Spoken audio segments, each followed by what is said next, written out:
अस्सलाम वालेकुम। दुरूद शरीफ पढ़ना है।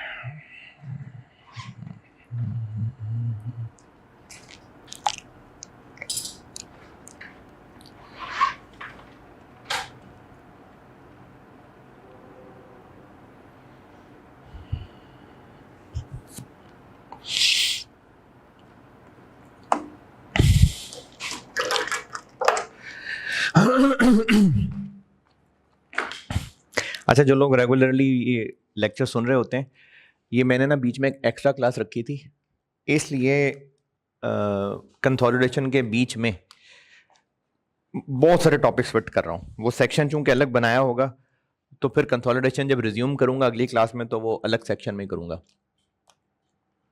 सिलेबस में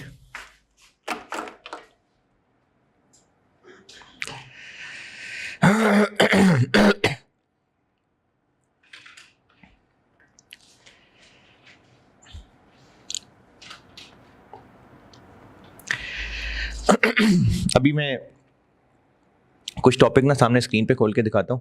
अभी वैसे बता देता हूं कि सिलेबस में एक ग्रिड है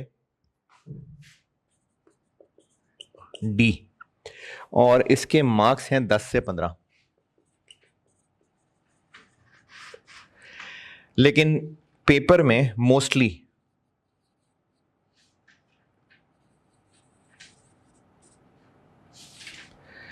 ये 10 से 12 मार्क्स का सवाल आता है, और वो क्वेश्चन में नॉर्मली क्वेश्चन 5, पेपर में क्वेश्चन 5 होता है। ये कोई रूल नहीं है, लेकिन नॉर्मली ऐसा ही होता है कि क्वेश्चन 5 होता है और 10 से 12 मार्क्स का टेस्ट होता है। इस ग्रिड के अंदर ना छोटे छोटे बहुत सारे टॉपिक्स हैं, और उनको देख के ये भी लग रहा है कि ये तो दुनिया में नहीं होने चाहिए थे। चलो, दुनिया में अगर आ ही गए थे तो आई कैप के सिलेबस में क्यों है? तो कुछ चीजें तो इसमें से बड़ी फालतू सी हैं, लेकिन सिलेबस में हैं तो करनी तो हैं, और इनमें से मेजॉरिटी चीजें आपने खुद ही याद करनी हैं। और याद करने में, याद करना इसलिए कह रहा हूं, मिसाल के तौर पे इस्लामिक स्टैंडर्ड्स हैं जैसे, अब वो आपको याद करने हैं। उस पर थ्योरेटिकल सवाल आ भी चुका है इससे पिछली अटेम्प्ट के अंदर, 4 नंबर का गालिबन सवाल था। तो आपको याद करनी पड़ेंगी चीजें।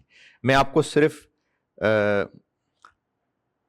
कुछ चीजें इनमें से थोड़ी बहुत समझा दूंगा, और बाकी मैं आपको बुक में से बता देता हूँ, वो आपने खुद ही पढ़ के खुद ही याद करनी है, क्योंकि इनमें मैंने कुछ नहीं समझ, उसमें मेरे समझाने वाला कुछ नहीं है। तो वो मैं आपको ना आज इस ग्रिड को लपेटने लगा। और इसके अलावा जो इससे पहले एक ग्रिड है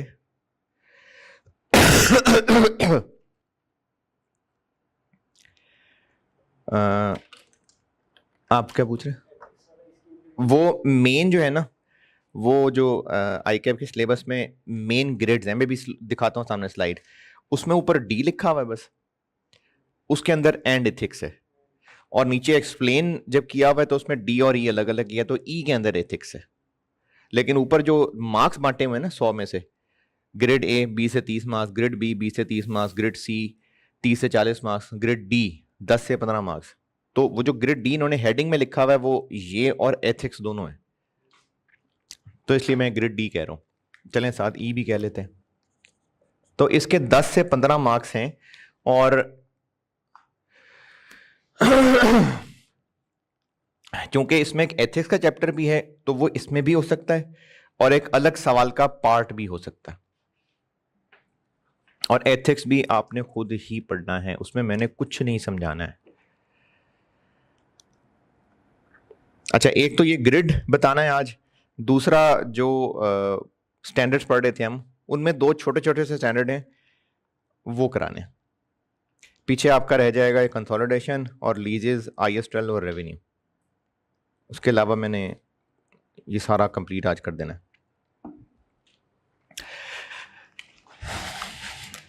2 स्टैंडर्ड जो अभी करा रहा हूं ना, वो ये नहीं है, ये अलग है।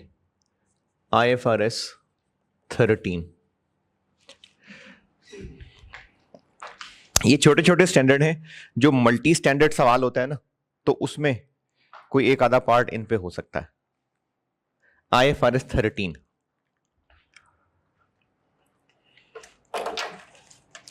मैंने ना ऑलरेडी समेट के कुछ 2 पेजेस पे समेटा हुआ है IAS को। तो आप चैप्टर में आ जाएं। मेरी बुक में ये चैप्टर होगा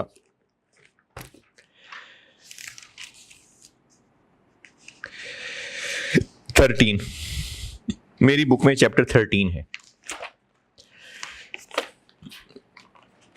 असल में तो IAS बहुत बड़ा लिखा हुआ है, लेकिन ज्यादा बातें उसमें प्रैक्टिकल समझाने की हैं। अगर स्टूडेंट पॉइंट ऑफ व्यू से समेटें तो छोटा सा बनता है। मेरी बुक में चैप्टर 13।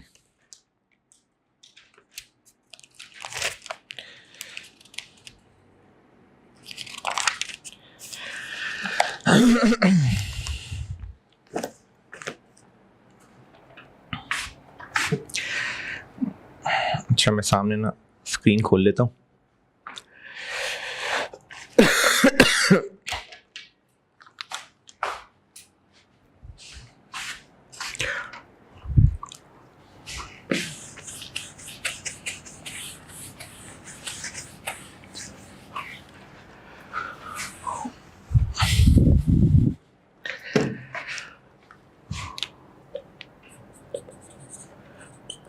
IFRS 13 करा रहा हूं, छोटा था IAS है, फेयर वैल्यू मेजरमेंट्स। अच्छा, आज ना मेजॉरिटी काम ये स्क्रीन पे चल रहा है।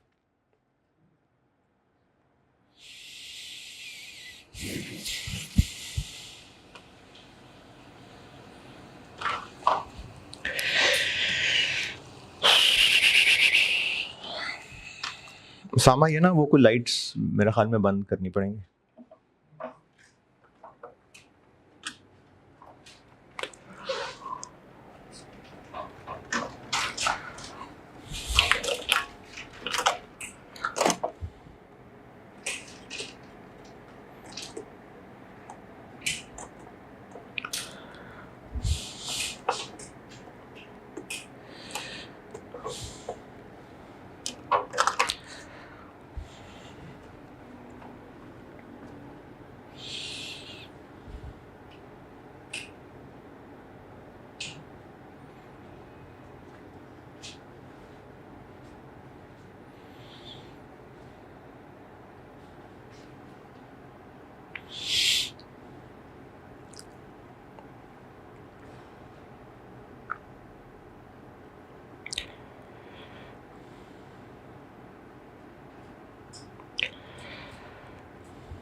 ये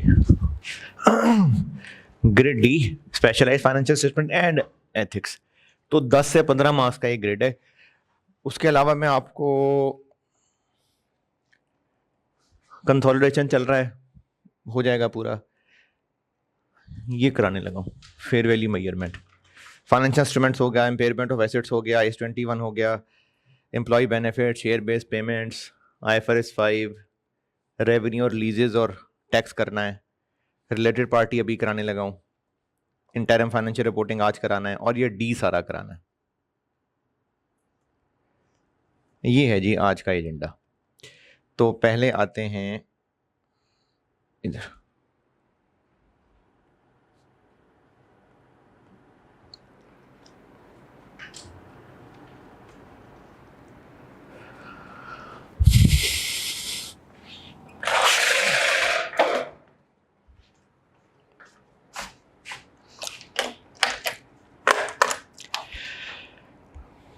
फेयर वैल्यू क्या होती है? तो मार्केट तो हमने खुद सोच लिया ना कि चीज मार्केट में बेचनी है, वरना फेयर वैल्यू मार्केट जरूरी नहीं है। फेयर वैल्यू वो होती है कि जिसमें वो प्राइस जिस पे एसेट बेचना हो, खरीदना हो नहीं, बेचना, एसेट बेचना हो तो बिक जाएगा, और अगर लायबिलिटी बेचनी हो तो बिक जाएगी। लायबिलिटी बेचनी हो, किसी के जिम्मे लगानी हो, हमने क्रेडिटर को पैसे देने हैं, हमें लगता है वो बंदा ही सही नहीं है, हमारे उससे वैसे ही बड़े मसले हैं, पैसे देने भी जाएंगे तो फिर भी लड़के ही आ जाएंगे, तो हम वो किसी और के जिम्मे लगा देते हैं। तो हम जिसके जिम्मे लगाएंगे उसको पैसे देंगे या लेंगे? हम अपनी लायबिलिटी किसी के जिम्मे दें, उसको पैसे देंगे, तो paid to transfer a liability, receive to sell asset, sell an asset, paid to transfer a liability. तो वो फेयर वैल्यू वो प्राइस है जिसपे हम एसेट बेचेंगे तो पैसे मिलेंगे और लायबिलिटी देंगे तो पैसे देने पड़ेंगे। और इन एन ऑर्डरली ट्रांजेक्शन यानी फेयर ट्रांजेक्शन हो, उसमें कुछ भी अनफेयर नहीं है, कोई किसी की मजबूरी नहीं है। और जिस दिन हम ये वैल्यू कैलकुलेट कर रहे हैं, मेजरमेंट डेट, उस दिन एसेट बेचते तो कितने का बिकता, लायबिलिटी देते तो कितने की होती उस दिन। ये होती है फेयर वैल्यू। अब फेयर वैल्यू के बारे में ना ये पढ़ा जा रहा, ये पहली लाइन काम की है बड़ी। Fair value is a market based measurement and not an entity specific measurement. एक बचपन में चीज होती थी NRV, inventory lower of cost, और एनआरवी। एनआरवी होती है एंटिटी स्पेसिफिक वैल्यू। क्या मतलब लगता है नाम से, एंटिटी स्पेसिफिक वैल्यू, कि हम कितने का बेच लेंगे। तो fair value entity specific value नहीं है, ये मार्केट बेस्ड मेजरमेंट। तो फिर इसकी वैल्यू भी कहां से लगवानी चाहिए, मार्केट से। अब इसके बारे में ना आईएएस ने 3 दर्जे बताए हैं, जैसे ना ईमान का कम से कम जो सबसे कमजोर दर्जा है, तो ये फेयर वैल्यू के 3 दर्जे हैं। प्रेफर्ड ये दर्जा है, ये ना हो सका तो ये है, और जो कम से कम दर्जा है वो ये है। इससे नीचे फेयर वैल्यू नहीं हो सकती। आईएफआरएस 13 ने 3 लेवल्स बताए हुए हैं कि फेयर वैल्यू मेजर करने के लिए ये 3 लेवल्स हैं। इस हद तक फेयर वैल्यू कैलकुलेट हो सकती है, अगर नहीं तो बस का फेयर वैल्यू नहीं निकल सकती। लेवल 1 ये शेयर्स के लिए होगा, और वो भी लिस्टेड कंपनीज के शेयर्स। अच्छा, लिस्टेड, हमने इन्वेस्टमेंट की हुई है शेयर्स में, तो लिस्टेड कंपनी के शेयर्स हैं, उन शेयर्स की मार्केट वैल्यू कैसे पता चलेगी? मार्केट में वो लिस्ट हो रही होगी, यानी कोटेड होगी मार्केट में, कोटेड। जो हमारे पास एसेट्स हैं उनकी मार्केट, एक्टिव मार्केट है, स्टॉक एक्सचेंज है, उसमें प्राइसेस कोट हो रही होंगी, और ये बाकी सब लोगों को भी इजीली पता चल सकता है, इसलिए इसको ऑब्जर्वेबल कहते हैं। ये ऑब्जर्वेबल है, ये सबको पता लग रहा होता है, कोई ख्याली चीज नहीं है जो सबको किसी को समझानी पड़े बिठा के, सबको पता चल रहा है ये। तो लेवल 1, अच्छा लेवल 1 2 3 दोबारा बताता हूं, मुझे नहीं लगा मैं सही बता सका। फेयर वैल्यू है वो प्राइस जिसपे एसेट बेच सकेंगे। तो वो रेट कहां से लें? किसी छोटे से पूछ लें, किसी दोस्त को फोन दिया, तुझे क्या लगता है क्या होगा, ऐसा कर लें, या अपने ऑडिटर से पूछ लें, किससे पूछें? तो उसके लिए पहला रास्ता यह है कि पहले आप ये चेक करें कि क्या वो एसेट मार्केट में कोट हो रहा है। अगर हो रहा है तो वो फेयर वैल्यू है। ये लेवल 1 आप समझें, प्रायोरिटी 1 है। तो कोटेड प्राइसेस को हमने फेयर वैल्यू लेना है। लेकिन अगर वो लिस्टेड कंपनी का शेयर नहीं है, तो फिर उस कंपनी का शेयर तो लिस्ट नहीं है, तो उसकी तो प्राइस स्टॉक मार्केट से नहीं पता चल रही। लेकिन अगर बिल्कुल उसी के जैसी, बिल्कुल सेम उसी की तरह की कंपनी लिस्टेड है, तो हम उस इसी तरह की कंपनी की प्राइस को थोड़ा सा एडजस्ट करके काम चला लेंगे।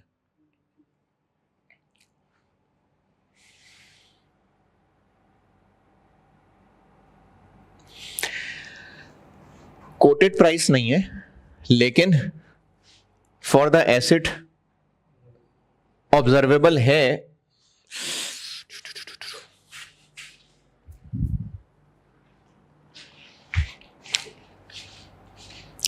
क्योंकि इसी से मिलते जुलते एसेट्स की वो प्राइसेस चल रही हैं। या फिर स्टॉक मार्केट तो एक एक्टिव मार्केट होती है, हो सकता है कोई प्राइवेट कंसल्टेंट हो जो अनलिस्टेड कंपनीज के शेयर्स में सेल परचेस करता हो, तो वो भी एक मार्केट ही होगी, सेकेंडरी मार्केट भी इसको कह सकते हैं। तो अगर उस मार्केट से पता चल रहा है तो उस मार्केट से रेट ले लें। लेकिन अगर ऐसी कोई नॉन एक्टिव मार्केट नहीं है, तो फिर जिस कंपनी में हमने शेयर्स इन्वेस्ट किए हुए हैं उसी से मिलती जुलती कोई और कंपनी, उसकी शेयर प्राइस ले लें। एडजस्ट करना है तो कर लें।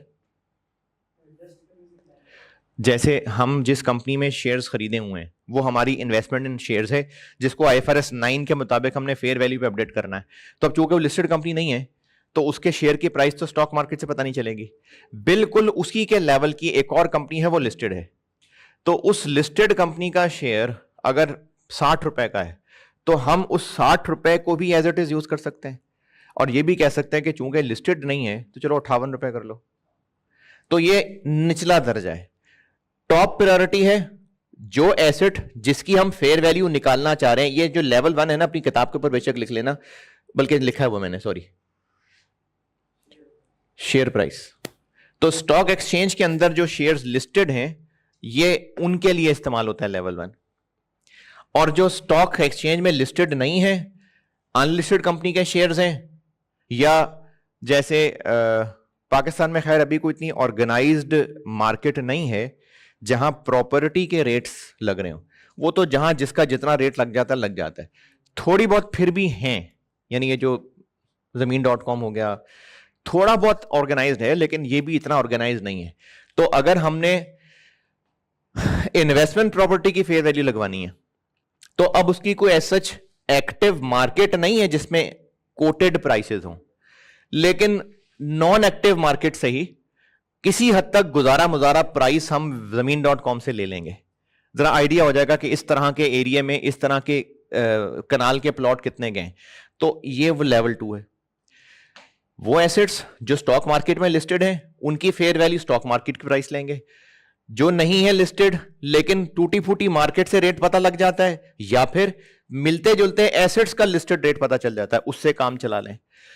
प्लांट एंड मशीनरी की फेयर वैल्यू लगवानी है, वो तो इन दोनों में नहीं होगा। प्लांट एंड मशीनरी को तो दोनों में नहीं होगी। हाँ, हो सकता है कि प्लांट की भी बकायदा मार्केट हो, जैसे चलें स्टूडेंट लेवल की मिसाल, बाइक्स की मार्केट कहाँ, मोस्टली लाहौर में अगर गए तो हैं, लाहौर होटल है, ये मैकलोड रोड है, तो वहां उन्होंने कोई वेबसाइट बना के उस पर रेट्स लगाए हुए, लेकिन फिर भी रेट्स पता चल जाते हैं ना, और हर दूसरी दुकान से पता करेंगे तकरीबन एक जैसे रेट मिलता है।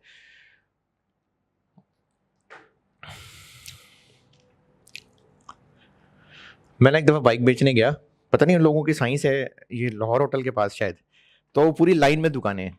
तो मैंने, वो बहुत पुरानी बात है स्टूडेंट लाइफ में, तो पहली दुकान से रेट पता किया, उसने मिसाल के तौर पे कहा जी 30,000, तो मैं अगली दुकान पे चला गया। अब वो ग्राहक की शक्ल देख के पहचान लेते हैं, तो उसने ना उससे कम रेट लगाया, ज़्यादा लगाने के बजाय कम रेट लगाया, और मैंने कहा अच्छा चलो अगले से पता करते हैं। करते करते आखिरी दुकान तक मेरा 5-6 हज़ार रेट गिर चुका हुआ था। यानी वो देख रहे थे पीछे से आता आ रहा है तो रेट कम लगाते आ रहे थे और गिरा रहे थे रेट, कि आखिरकार इंसान कहेगा अच्छा यार तू दे दे, इतने में ही दे दे। और फिर जब दोबारा पहले वाले के पास गया उसने फिर और रेट गिरा लिए। तो वो जो मार्केट है बाइक्स की, वहां से भी रेट पता चल जाएगा। बात मैं कर रहा था प्लांट एंड मशीनरी। अगर प्लांट एंड मशीनरी का यहां कोई नहीं पता चल पा रहा तो चलो आईएएस कह रहा है यार कुछ खुद ही सोच लो, क्या हम तुम्हें बताएं, खुद ही सोच लो, खुद से इसके फ्यूचर कैश फ्लो सोचो, उनकी डिस्काउंटिंग कर लो। तो ये आखिरी दर्जा है। अगर यहां पर भी नहीं तो बस दफा करो फेयर वैल्यू। तो फेयर वैल्यू कैलकुलेट करने के 3 लेवल्स हैं।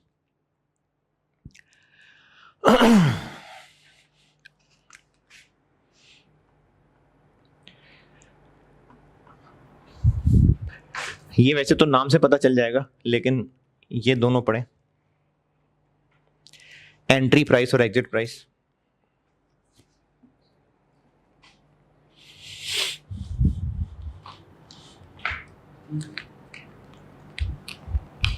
अच्छा, ये मैंने ना 2 सफ़े पे आईएएस लिखा हुआ है, मैंने ऑलरेडी निचोड़ के सारी कीमती बातें लिखी हुई हैं, तो ये सारा कुछ ही याद करना। हाँ जी, एग्जिट प्राइस, एंट्री प्राइस।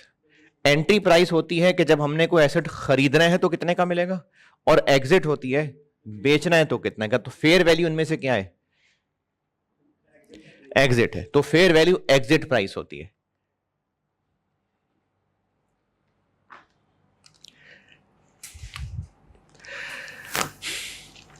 जब हमने एसेट बेचना है तो फेयर वैल्यू निकालते हुए यह भी देखना पड़ेगा कि क्या वो एक बिक जाता है या पूरा ग्रुप बिकता है। हो सकता है कोई एसेट हो जो सिंगल ना बिकता हो, जैसे मिसाल तो इतनी खास नहीं है लेकिन आ गई है जहन में, ये जो एंटीबायोटिक्स होती है ना, आप ये 1-2 गोलियां नहीं ले सकते, ये आपको पूरा जो है ना वो पैकेट ही मिलेगा। तो वो कह रहे हैं कि जो एसेट जिसकी हम वैल्यू लगाने जा रहे हैं, ये भी देखना पड़ता है कि वो बिकता कैसे, यानी उसका यूनिट क्या है। एक के हिसाब से बिकेगा, दर्जन के हिसाब से बिकेगा, कि पूरे ग्रुप के हिसाब से बिकेगा। तो ये आईएएस में ये बात लिखी हुई है कि क्या एक भी बिक सकता है या पूरा ग्रुप बन के बिकता है।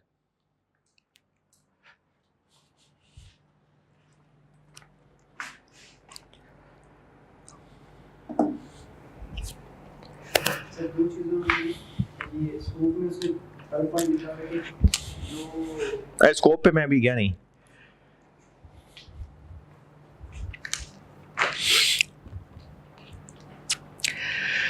पांचवें में इन्होंने ये बात की हुई है कि इस बात का आईएएस को अंदाजा है कि जिस एसेट की फेयर वैल्यू कैलकुलेट करना चाह रहे हैं आप, डिपेंड करता है कि वो कहां पर है, यानी क्या उसकी जगह भी इंपॉर्टेंट है। जैसे अगर आप किसी प्लांट एंड मशीनरी को बेचना चाह रहे हैं और वो प्लांट एंड मशीनरी जिस वेदर कंडीशन में, ह्यूमिडिटी लेवल क्या है, टेम्परेचर कितना रहता है, जिस वेदर कंडीशन में वो बेस्ट काम करता है, बल्कि सोलर की मिसाल लेते हैं कि हो सकता है कि वो ऐसी जगह पर हो जहां सबसे ज्यादा सूरज की जो है ना हीट वहां पहुंचती है उस एरिया में, तो अब लोकेशन मैटर कर रही है। तो एसेट की फेयर वैल्यू निकालते हुए इन चीजों को भी कंसिडर करना चाहिए। An entity shall take into account the characteristics of assets, for example condition, location, restriction. जैसे हमने एक बिल्डिंग बेचनी है और उस बिल्डिंग के ऊपर एक किसी का झूठा केस चल रहा है, तो केस तो चल रहा है ना, तो वो एक रिस्ट्रिक्शन साथ लगी हुई है। तो इसलिए हमें इस चीज को जरूर कंसिडर करना चाहिए फेयर वैल्यू कैलकुलेट करते हुए कि एसेट की कंडीशन क्या है, लोकेशन क्या है, रिस्ट्रिक्शंस क्या है। तो ये एक नसीहत, बस ओवरऑल नसीहत समझ लें।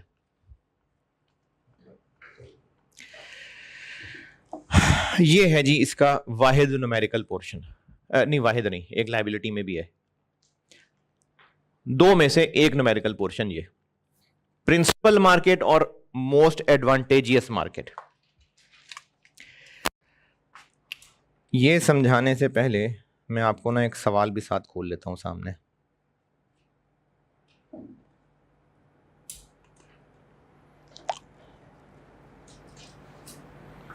पहले डेटा पढ़ें, आपको वो समझने में आसानी होगी। ये प्रैक्टिस क्वेश्चन 1 है इसका, इसी चैप्टर का अगले पेज पे प्रैक्टिस क्वेश्चन 1 है। इसका डेटा पढ़ लें सारा, फिर समझाता हूं।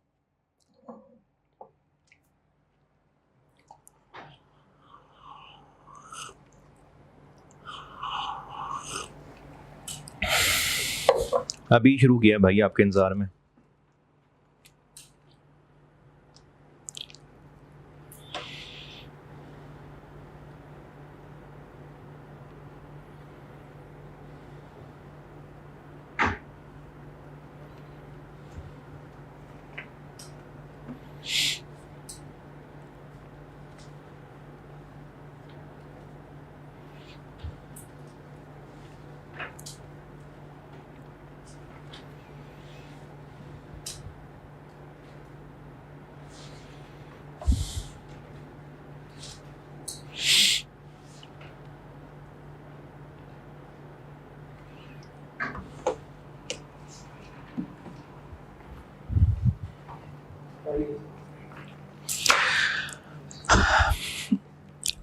एक एसेट है, कोई प्रोडक्ट है चले, उसकी 3 मार्केट्स हैं और पहली लाइन है कि साल में इस मार्केट में इस प्रोडक्ट के 30,000 यूनिट्स बिके जाते हैं, 15,000, 10,000, इतने का एक बिकता है।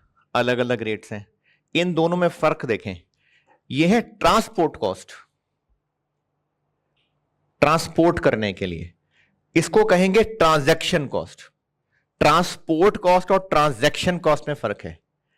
ट्रांसपोर्ट कॉस्ट वही है जो नाम से पता चल रहा है, एसेट को ट्रांसपोर्ट करने का खर्चा। उसके अलावा जो भी खर्चा है, कोई टैक्सेस ड्यूटीज हैं, कोई कमीशन है, कोई डॉक्यूमेंटेशन चार्जेस हैं, वो ट्रांजैक्शन कॉस्ट है। तो ये मैंने एक मिसाल लिखी हुई है, एक्चुअली ये ट्रांजैक्शन कॉस्ट है। तो ये दो अलग अलग कॉस्ट हैं।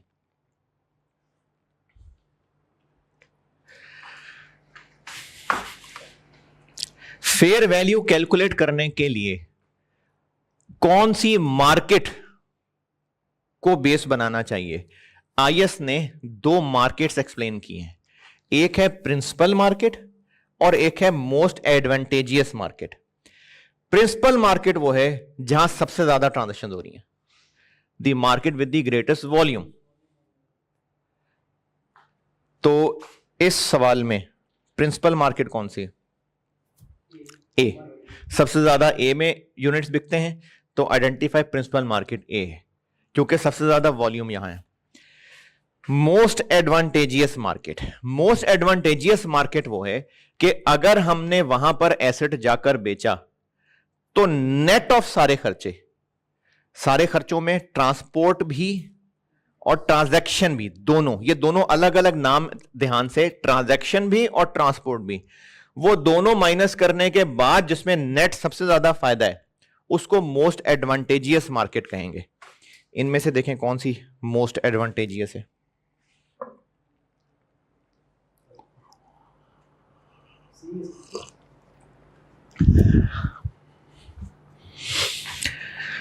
इसमें बच रहा है 930, दिस माइनस माइनस, इसमें बच रहा है 720, इसमें बच रहा है 1075। तो ये मोस्ट एडवांटेजियस है। तो प्रिंसिपल मार्केट है जहां सबसे ज्यादा ट्रांजैक्शन होती है और मोस्ट एडवांटेजियस है जहां पर नेट सबसे ज्यादा फायदा है। और आईएस की प्रेफरेंस है कि आपने फेयर वैल्यू लेनी है प्रिंसिपल मार्केट से। अगर प्रिंसिपल मार्केट नहीं है तो फिर मोस्ट एडवांटेजियस।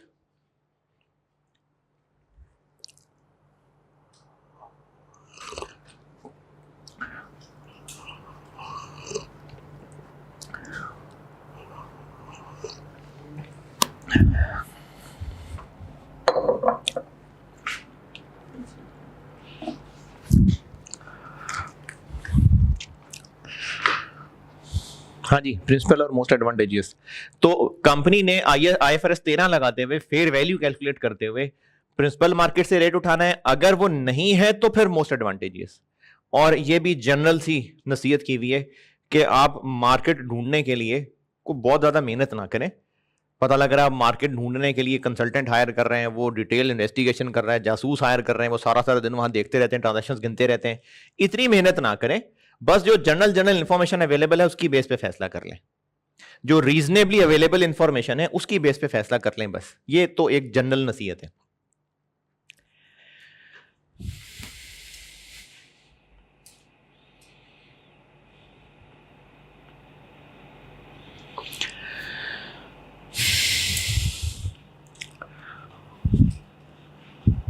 और इस जनरल नसीहत में आईएएस का मकसद यह था कि अगर आपको बहुत ज्यादा इंफॉर्मेशन नहीं मिल रही ना कि कौन सी मार्केट प्रिंसिपल है, तो बस जहां आप जाते हैं वही प्रिंसिपल है, in which the entity would normally enter is presumed to be principal. तो अगर बहुत ज्यादा इंफॉर्मेशन नहीं अवेलेबल है तो बस ठीक है, जहां जा रहे हैं उसी पे राजी रहें।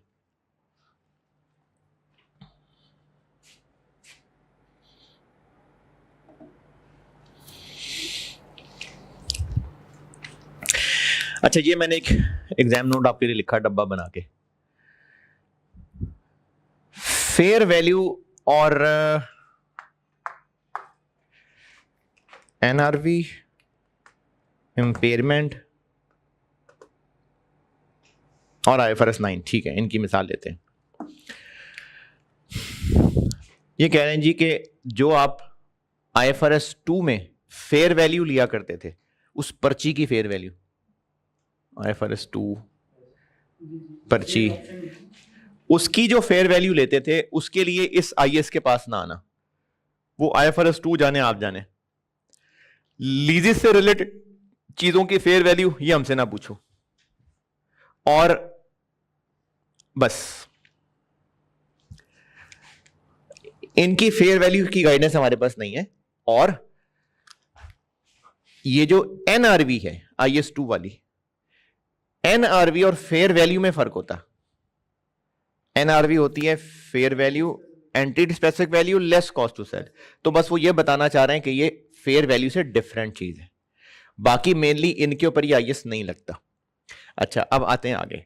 Financial instruments, amortised cost initially कितने में मेजर होता है? Fair value plus transaction cost, और fair value through P&L class है अगर फेयर वैल्यू पे, fair value through OCI class है या fair value through P&L class है, हर साल के एंड पे किस पे वैल्यू होता है? फेयर वैल्यू पे, कि fair value less transaction cost पे?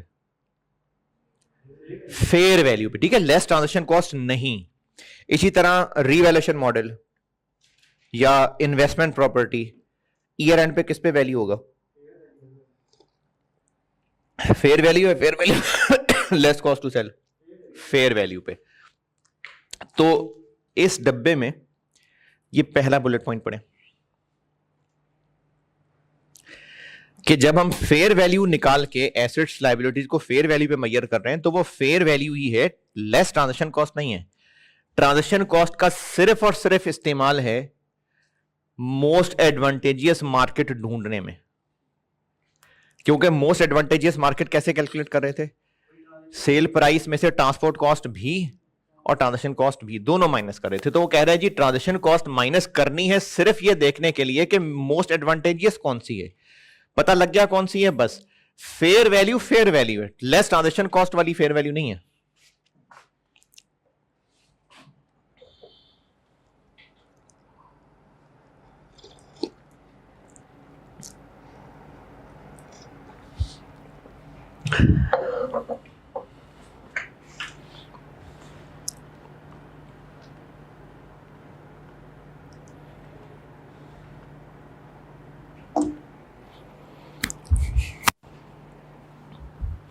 हाँ जी, और दूसरी बात ये लिखी हुई है कि, और ये बात आपको जरूरी नहीं सवाल में बताई हो, आप नोट लिख के खुद अज्यूम कर सकते हैं। वो कह रहे हैं कि अगर तो एसेट बेचने के लिए ये जरूरी है कि यहां पहुंचा के जाओगे तो फिर हम लेंगे, वरना नहीं, हम नहीं आ रहे वहां एसेट खरीदने। सेलर की जिम्मेदारी है कि उसने फलानी जगह पहुंचा कर जाना है, तो फिर फेयर वैल्यू हम नेट ऑफ ट्रांसपोर्ट कॉस्ट लेंगे। हम उस एसेट की फेयर वैल्यू लेंगे ही नेट ऑफ ट्रांसपोर्ट कॉस्ट। अब ये सवाल में अगर आपको नहीं बता रहा तो आप उसमें अजम्पशन लेके अकॉर्डिंगली ले लें।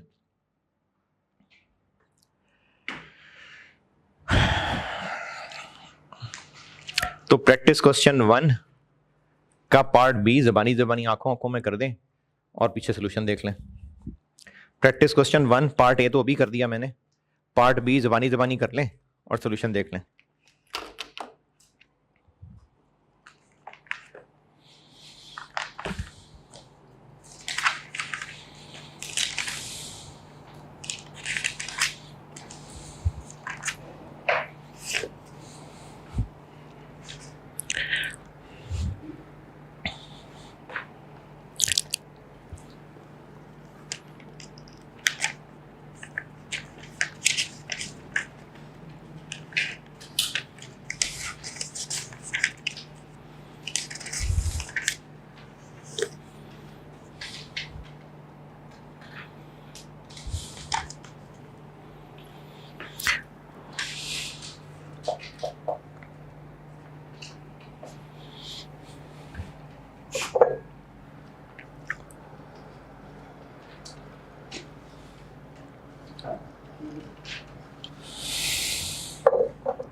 हाँ जी, अच्छा मेरी बुक में ना मैंने आखिर में चैप्टर बनाया हुआ, चैप्टर 18, चैप्टर 18,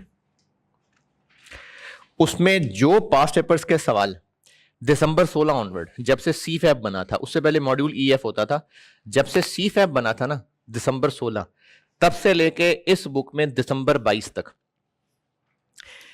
जो क्वेश्चंस मैंने चैप्टर्स में नहीं डाले हुए वो मैंने यहां एंड पे फेंक दिए। ये वो क्वेश्चन थे जिनको मैं तोड़ नहीं सक रहा था।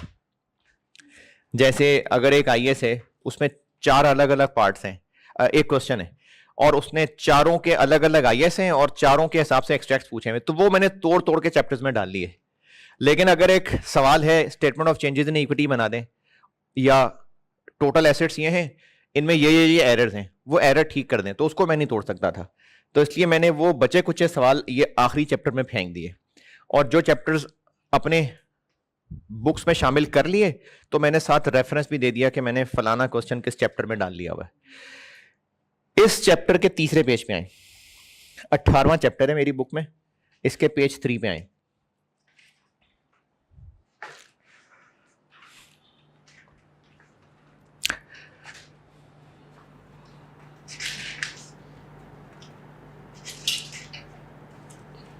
पहुंचे?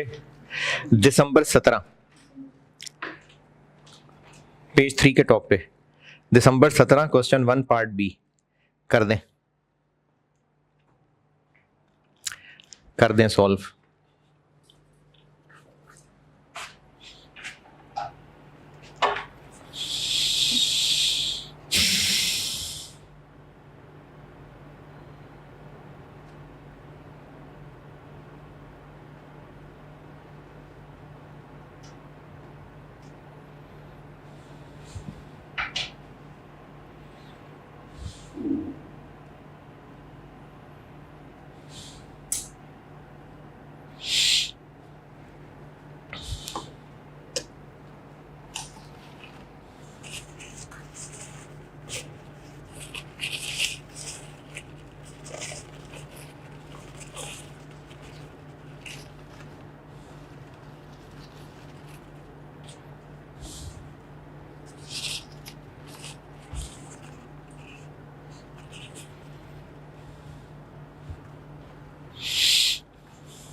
हाँ जी,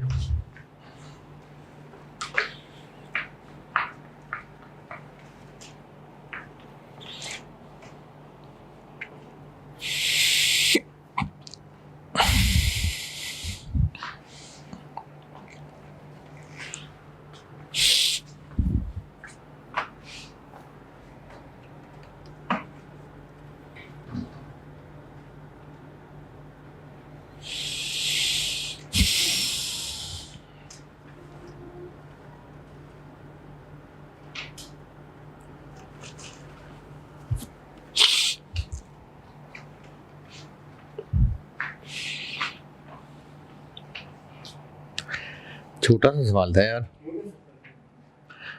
कोई मुश्किल परेशानी? चले,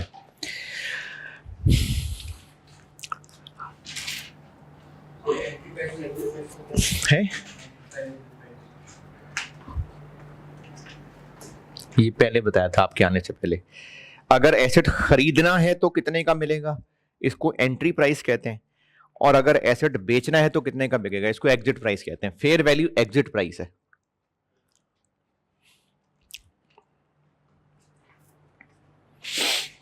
तो हमें इसमें से एंट्री प्राइस लेनी थी, exit price? Exit price.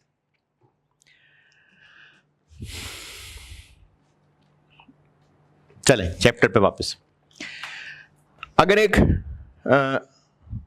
Plant है और उसको बेचने के हमारे पास दो रास्ते हैं। एक रास्ता यह है कि अभी जिस हालत में है वैसे ही बेच दें, वैसे बेचा तो 50 का बिकेगा।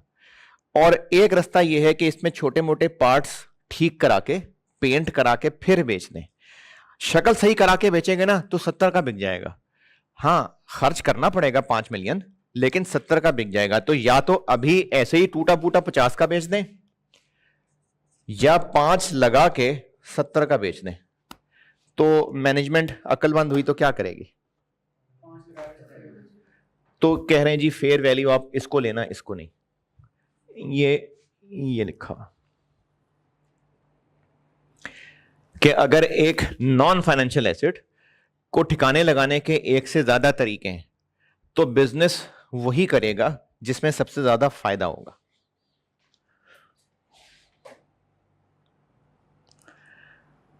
पढ़ लें पॉइंट।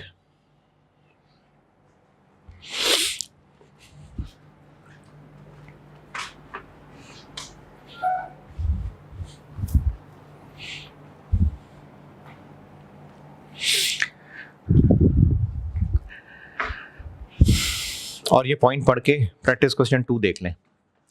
सॉल्यूशन ज्यादा लेंथी लिखा हुआ है, बस एक फिगर में ही आंसर आ जाएगा, काफी है। ये पॉइंट पढ़ के प्रैक्टिस क्वेश्चन 2 पढ़ लें, और अगले पेज पे प्रैक्टिस क्वेश्चन 2, और उसका जबानी ही आंसर है। बस एक किताब से उठाया था इसलिए सॉल्यूशन ज्यादा लंबा लिखा हुआ है, वरना एक फिगर ही काफी होती। प्रैक्टिस क्वेश्चन 2 पढ़ लें, उसका आंसर सोच के पीछे सॉल्यूशन देख लें।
हाँ जी, ओके। लास्ट चीज,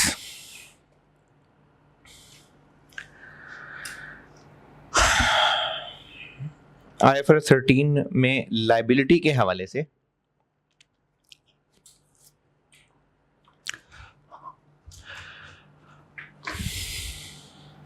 वो ये कह रहे हैं जी, आप जब लायबिलिटी की फेयर वैल्यू निकालना चाहेंगे तो ये भी देख रहे हैं कि लायबिलिटी ईयर एंड पे मौजूद होगी। ये तो नहीं कि वो लायबिलिटी बस खत्म होने वाली है या एक्सपायर होने वाली है।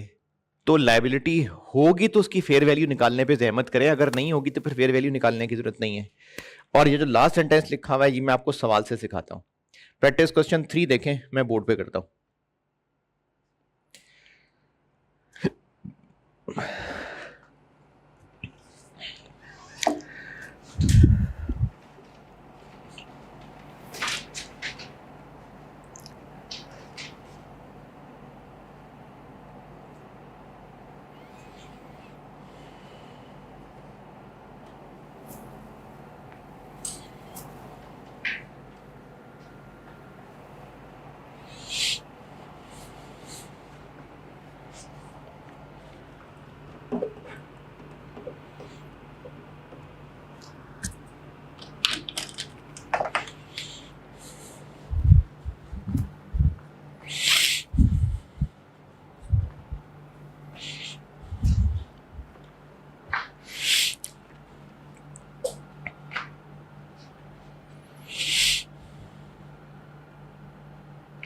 ये एसीसी का एक पास पेपर का सवाल था, मैंने वो उठाया।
हमारे पास एक प्लांट इंस्टॉल्ड है जिसको एज पर IS 37 हमने डिसमेंटल करना है कुछ अरसे के बाद।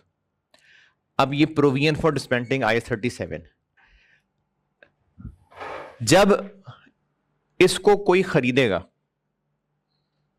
किसी कंपनी ने प्रोविजन फॉर डिसमेंटलिंग बनाई हुई है, जब उसको कोई पेरेंट खरीदेगा कंसोलिडेशन, तो फेयर वैल्यू एडजस्टमेंट, सारे एसेट्स लायबिलिटीज की फेयर वैल्यू निकालनी पड़ेगी, तो फिर इस प्रोविजन फॉर डिसमेंटलिंग की भी फेयर वैल्यू निकालनी पड़ेगी, तो ये उसकी फेयर वैल्यू निकालने लगे। SPL has just acquired an entity, यानी इसने एक सब्सिडरी को खरीदा है और उस सब्सिडरी की एक प्रोविजन फॉर डिसमेंटलिंग थी, तो SPL बीइंग अ पेरेंट इसकी फेयर वैल्यू कैलकुलेट करने लगा। तो हमें इस डिसमेंटलिंग ऑब्लिगेशन की फेयर वैल्यू निकालनी है। फेयर वैल्यू ऑफ लायबिलिटी क्या है कि अगर हम ये जिम्मेदारी किसी को सौंपेंगे तो हमसे कितने पैसे लेगा। तो जब हम कोई जिम्मेदारी सौंपेंगे किसी को, तो वो फिर उस जिम्मेदारी पे खर्चा करेगा। अच्छा, प्लांट की डिसमेंटलिंग करने पे लेबर मटेरियल ओवरहेड्स का खर्चा होगा इतना, असल में इतना खर्चा होगा, लेकिन हम जब ये काम किसी को सौंपेंगे तो उसने तो फिर ये काम करवाना है। अगर थर्ड पार्टी कॉन्ट्रैक्टर्स मार्कअप, यानी जब भी, क्योंकि कोई भी ये काम खुद थोड़ी करता है, आउटसोर्स ही करते हैं ना, तो वो जिसको भी आउटसोर्स करेंगे तो वो इतने पैसे इसमें जोड़ेगा, तो खर्चा होगा 2.6 मिलियन इतना।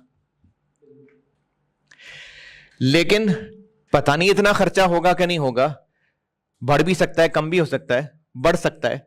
तो इसको कहते हैं uncertainty related to cash flows, यानी ये जो कैश फ्लो सोचे हैं पता नहीं इतने होना हो, अनसर्टेनिटी है।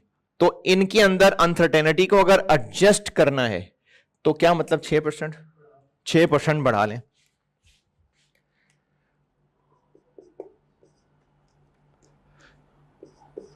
ये हमने कैश फ्लो एडजस्ट कर लिया, लेकिन ये करंट है, हमने इसको तोड़ना है 3 साल के बाद, तो फिर इनफ्लेट करना पड़ेगा 3 साल।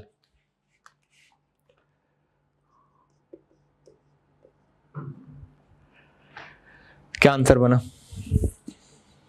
इस सारे का? 3.83 इतना खर्चा होगा, लेकिन ये तो 3 साल बाद की बात है। हम डिसमेंटलिंग की प्रोविजन किस अमाउंट पे रखते हैं? प्रेजेंट वैल्यू, तो इसकी डिस्काउंटिंग करनी पड़ेगी। अगर तो आपने BFD पढ़ी है या पढ़ रहे हैं या MFA पढ़ा है तो फिर तो ये बात शायद बेहतर समझ आ जाए, अगर नहीं तो BFD पढ़ने तक इसको बस रटा लगा लें। RF प्लस रिस्क प्रीमियम,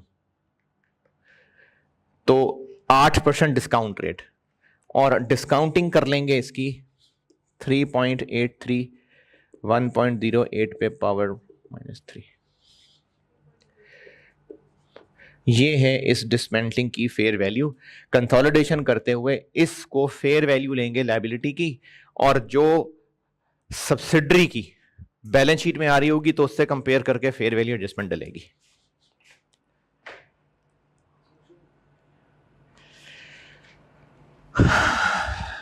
यही इतना ही है कुछ। हाँ, ये हो गया IFRS 13 और ये बस इतना ही है।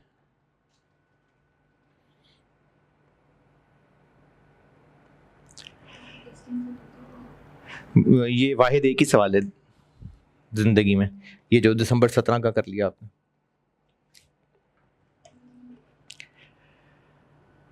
लेकिन आ सकता है कोई एक आधा पार्ट, तो वो ये ACC के एक दो सवाल यही डाले मैंने।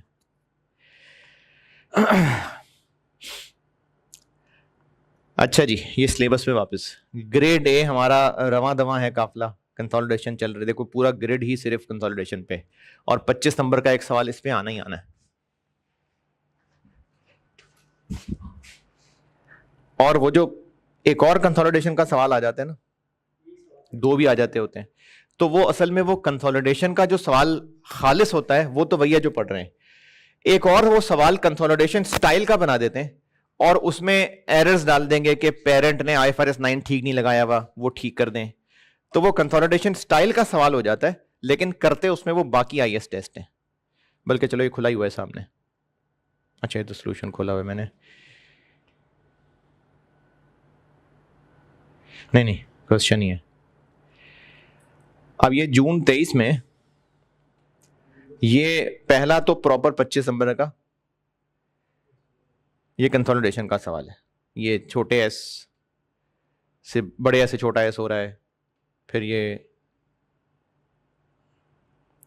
ये नॉर्मल जैसे कंसोलिडेशन का सवाल था, ये वो है।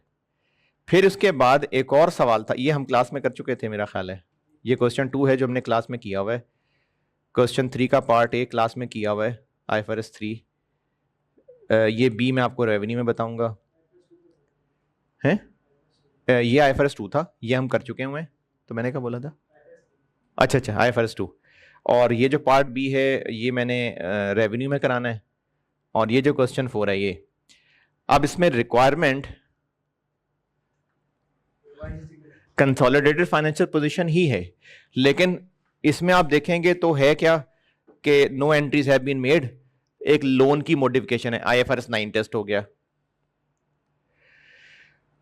लीजिंग आ गई, रेवेन्यू और सेल एंड लीज बैक, और ये एक फॉरेन कंपनी की एडजस्टमेंट। तो वो कंसोलिडेशन स्टाइल में पूछ रहा होगा, लेकिन वो बाकी कोई IS पूछ रहा होगा, तो इसलिए एक सवाल पक्का 25 नंबर का, ये थोड़ा सा रह गया हमारा, ये कंप्लीट हो रहा है। इस पोर्शन में से फाइनेंशियल इंस्ट्रूमेंट्स पढ़ा दिया, फेयर वैल्यू मेजरमेंट अभी हो गया, IS 36 हो गया, IS 21 इंडिविजुअल वाला हो गया, फॉरेन कंसोलिडेशन रहता है, एम्प्लॉय बेनिफिट्स हो गया, शेयर बेस्ड पेमेंट्स हो गया, IFRS 5 हो गया, रेवेन्यू लीजेस टैक्स, ये 3 आपके टॉपिक रहते हैं। रिलेटेड पार्टी ये पढ़ाने लगा, ये भी कभी आज तक टेस्ट नहीं हुआ, और बहुत पुराने दौर में मॉड्यूल C में FAR 2 होता था, उसमें ये टेस्ट होता था, तो उसकी प्रैक्टिस के लिए मैंने आपको वही मॉड्यूल C वाले सवाल ही प्रैक्टिस क्वेश्चन कह के डाल दिए हुए। CFAB में ये टेस्ट नहीं हुआ कभी, ये बताता हूं। रिलेटेड पार्टी डिस्क्लोजर्स,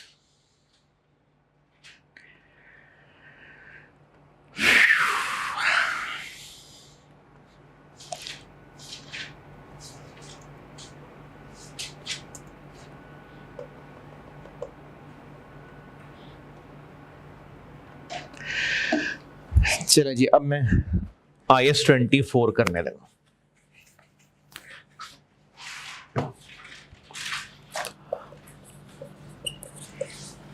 IS 24 इस पे सवाल कभी नहीं आया हुआ, लेकिन ये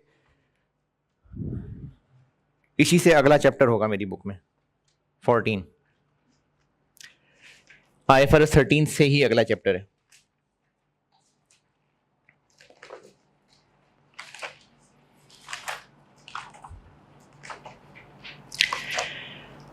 अच्छा, इसके ना आप ये 2 पेजेस पे चैप्टर है, 3 पेजेस पे, उसके बाद देखें प्रैक्टिस क्वेश्चंस, ये मॉड्यूल C के हैं। और अब भी अगर CFAB में भी कहूं मैं, अगर टेस्टिंग फर्स्ट कर ले हो जाएगी, तो इससे यही टेस्टिंग बनती है, इसके अलावा उसमें टेस्टिंग वाली कोई बात है नहीं। इसमें आपको मुख्तलिफ पार्टीज बताई होंगी और ये पहचानना होगा कि रिलेटेड पार्टी है कि नहीं, तो इसलिए ये मॉड्यूल C वाले सवाल भी मुनासिब है प्रैक्टिस के लिए। तो इसमें मेन काम ही यही है कि रिलेटेड पार्टी पहचाननी है। अच्छा, अब ना ऐसा है कि इसकी ये डेफिनेशन है, मैं आपको डेफिनेशन मिसालों से समझाता हूं। तो उसके लिए फिर मैं ये स्क्रीन बंद कर रहा हूं जहां मैंने मिसालें बनानी है सामने, चूंकि वो याद आपने ही करना है, तो इसलिए जुमला पढ़ना जरूर, जो जो पॉइंट कहूंगा ना वो पढ़ते जरूर जाइएगा।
अच्छा, IS-24 बनाने का मकसद क्यों आया? मकसद इसलिए आया क्योंकि financial statements true and fair भी होनी चाहिए। तो अगर अपने जानने वाले को चीज बेच रहे होंगे तो हो सकता है वो फेयर ना हो, तो इसलिए हमें फाइनेंशियल स्टेटमेंट्स बनाते हुए दुनिया वालों को बताना पड़ेगा कि हमने इनमें से कौन कौन सी ट्रांजैक्शंस अपने जानने वालों को की हुई हैं, ताकि आप उनकी बेस पे हमें जज ना करें। तो अब ये जानने वाले कौन लोग हैं, ये IS ने डिफाइन किया हुआ है कि जानने वाले कौन है, रिलेटेड पार्टी कौन है। पेज 1 चैप्टर में डेफिनेशंस में ये जो आधा पेज है ये सारा एक डेफिनेशन है, ये समझाता हूं मैं आपको।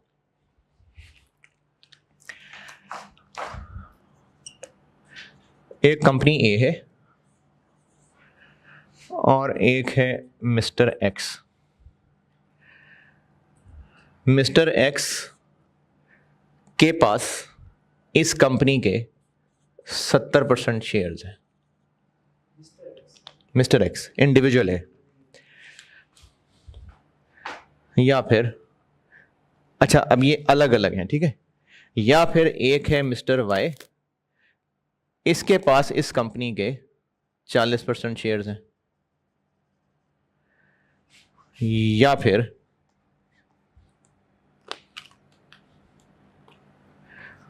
एक है मिस्टर जी, वो इस कंपनी का CEO है या कोई डायरेक्टर है। तो मिस्टर एक्स और इसकी फैमिली, मिस्टर वाई और इसकी फैमिली,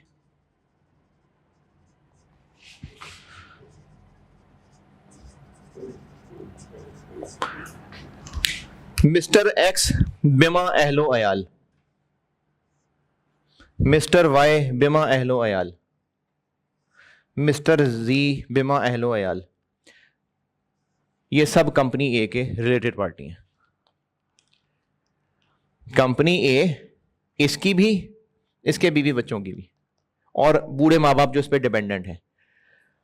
कंपनी ए मिस्टर वाई और उसकी फैमिली, कंपनी ए मिस्टर जी और उसकी फैमिली, ये आपस में रिलेटेड है। अच्छा, एक्स वाई जी आपस में रिलेटेड है?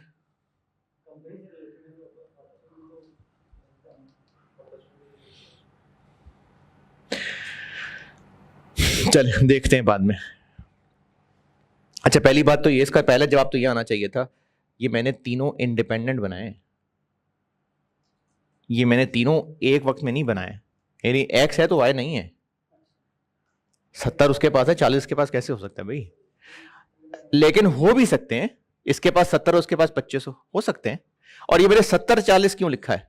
कंट्रोल, सिग्निफिकेंट इन्फ्लुएंस, इसको कहते हैं कंट्रोल, या जॉइंट कंट्रोल भी चलेगा। जॉइंट कंट्रोल, वो जॉइंट अरेंजमेंट, इसको कहते हैं सिग्निफिकेंट इन्फ्लुएंस।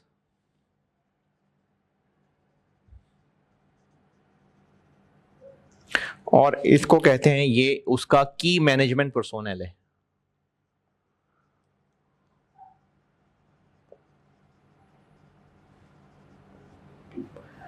ये मैंने आपको ए सारा बता दिया।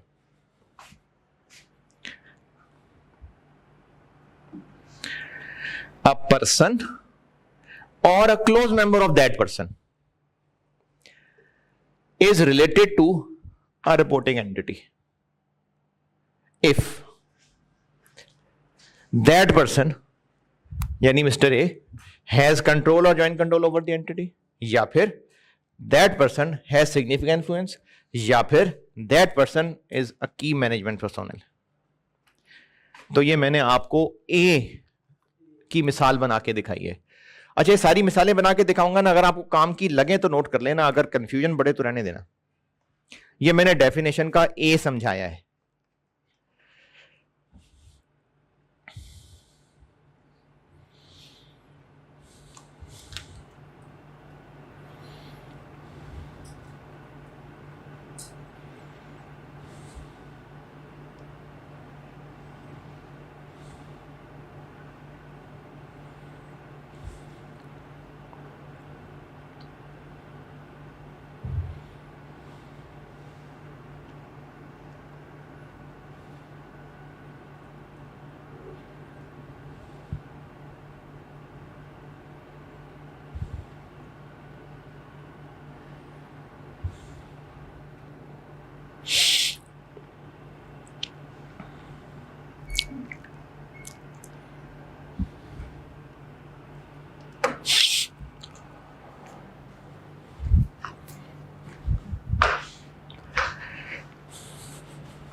हाँ जी, ए ओके।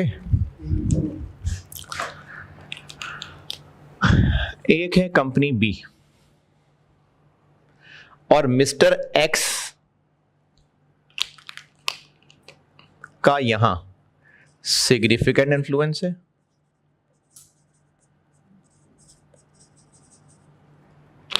या फिर मिस्टर एक्स इसका सीईओ या डायरेक्टर है। तो ए और बी भी रिलेटेड है, यानी कंपनी ए और बी में कॉमन लिंक क्या है? ए और कंपनी बी में मिस्टर एक्स। तो जो कंपनीज किसी एक कॉमन लिंक से जुड़ी हुई है ना, उस कॉमन लिंक के एक बाजू पे कंट्रोल या ज्वाइंट कंट्रोल होना जरूरी है। अगर मिस्टर वाई का किसी और कंपनी पे भी सिग्निफिकेंट इन्फ्लुएंस होता, मिस्टर वाई का किसी और कंपनी पे भी सिग्निफिकेंट इन्फ्लुएंस होता, तो वो दोनों कंपनीज, देखें पार्ट ए में बताया है कंपनी ए इन पर्संस की रिलेटेड है। अब मैं ये बोलने लगा हूं कि इन पर्संस की आगे भी कोई और कंपनी किसी हद तक रिलेटेड है, तो क्या वो कंपनी और ये कंपनी रिलेटेड है कि नहीं, ये बता रहा हूं। इसकी अगर कहीं पर कोई और सिग्निफिकेंट इन्फ्लुएंस या की मैनेजमेंट पर्सोनल है किसी कंपनी में, तो ये कंपनी और ये कंपनी भी रिलेटेड है, क्योंकि इनका जो कॉमन कनेक्शन है, एक बाजू पे कंट्रोल जरूरी है। मिस्टर वाई की अगर किसी और कंपनी पे कंट्रोल होता, मिस्टर वाई का किसी और कंपनी पे कंट्रोल होता, तो वो कंपनी और ये रिलेटेड होते। मिस्टर वाई किसी और कंपनी का सीईओ है, नहीं होता। मिस्टर वाई किसी कंपनी का सीईओ होता, तो ये एक बाजू की मैनेजमेंट पर्सोनल, एक बाजू सिग्निफिकेंट इन्फ्लुएंस, तो ये कंपनी और वो कंपनी ना होते रिलेटेड। ये मैंने आपको अभी इस वक्त जो कंपनी बी बताई है, ये मैंने आपको बी का 0.7 बताया है।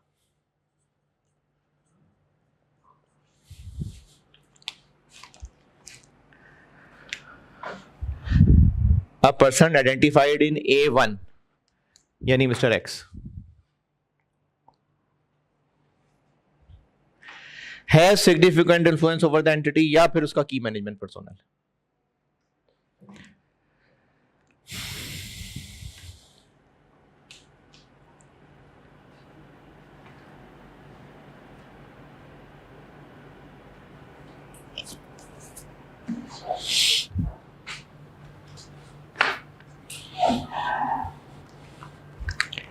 अच्छा, कंपनी बी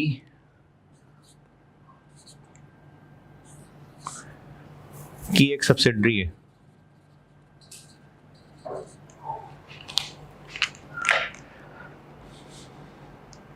कंपनी बी की एक सब्सिडरी है, ये भी उसकी रिलेटेड है। ये कैसे बनी? क्योंकि इसका कंट्रोल है। जिन पार्टीज का किसी भी रिश्ते से रिलेटेड पार्टी का रिश्ता एस्टैब्लिश हो गया ना, तो उनमें से किसी पार्टी के आगे जो भी सब्सिडरी होगी वो भी उस पहले वाली की रिलेटेड होगी। जिन दो पार्टीज में रिलेटेड पार्टी का रिश्ता एस्टैब्लिश हो गया, उनमें से किसी एक की आगे कोई सब्सिडरी भी होगी, वो भी उन अंकल के साथ रिलेटेड होगी। ये भी 7 के अंदर ही ब्रैकेट में लिखा हुआ है।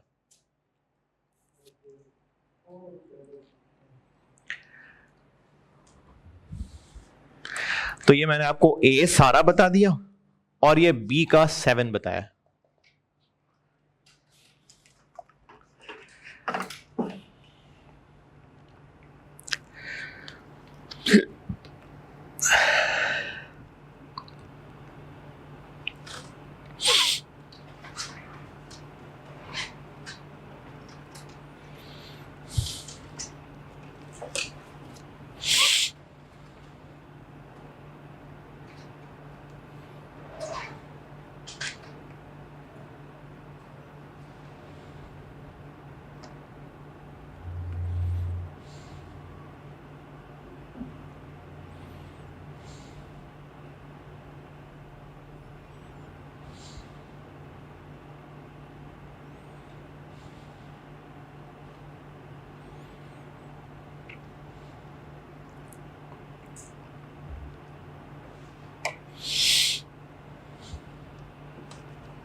हाँ जी,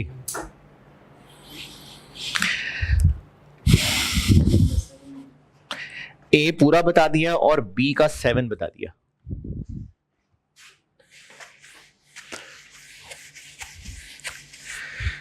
अच्छा, अब इसमें ना मैं काफी सारे समेटने लगा।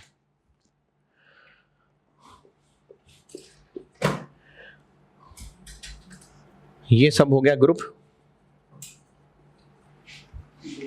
बल्कि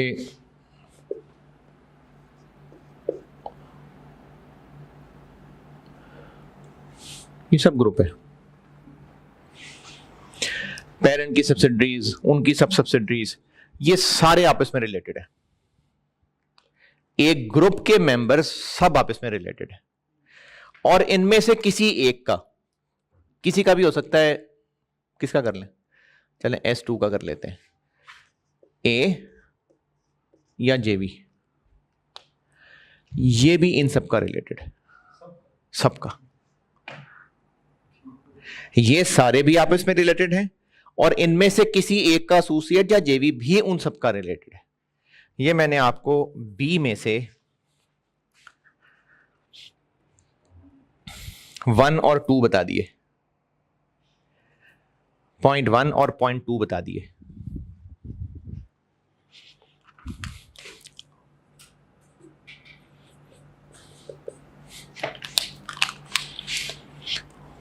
एस का अगर आगे से पूरे क्या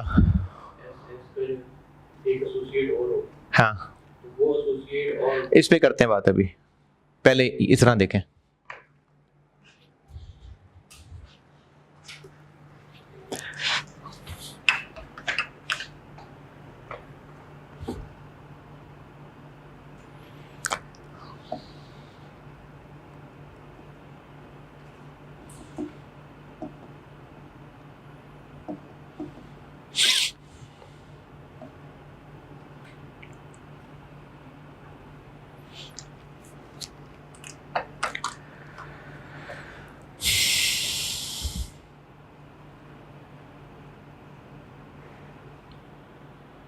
अच्छा, यहीं पे मुझे बता देना चाहिए था, ये यहाँ एक और चीज बताता हूँ, मैंने ज़बानी वैसे बोल दी थी।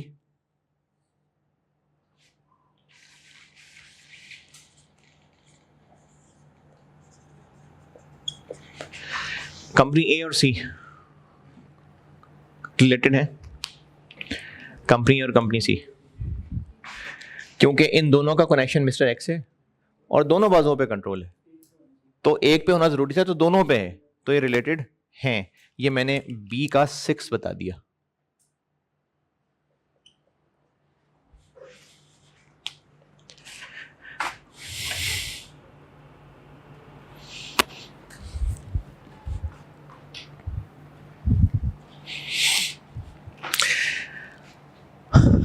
अच्छा, ये बात तीनों के लिए है, ठीक है, ये मैंने भी जबानी भी बोली थी कि अगर दो कंपनीज का आपस में ताल्लुक किसी एक कॉमन लिंक की वजह से, तो उस कॉमन लिंक के एक बाजू पे कंट्रोल या ज्वाइंट कंट्रोल होना जरूरी है, तो ये 6 भी हो गया।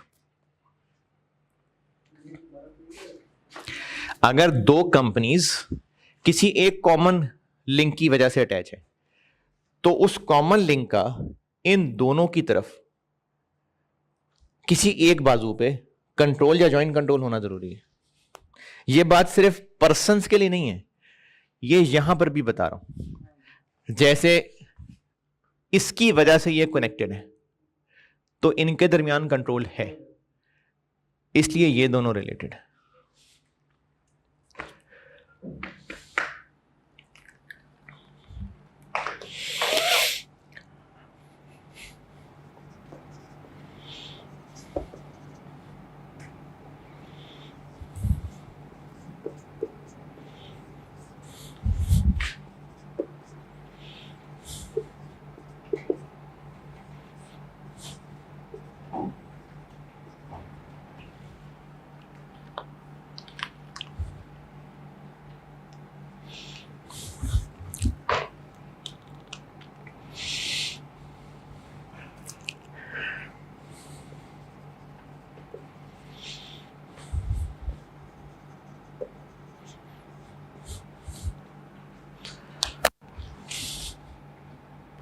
ये क्या किया मैंने,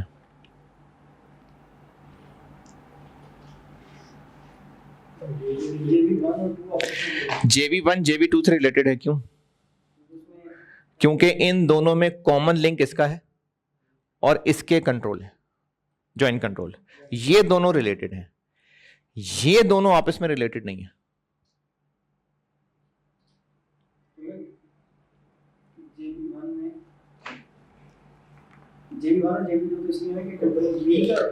हाँ, बी का इन दोनों में जो दो आपस में जिस किसी एक की वजह से कनेक्टेड है, उस एक का इनमें कंट्रोल या ज्वाइंट कंट्रोल होना चाहिए।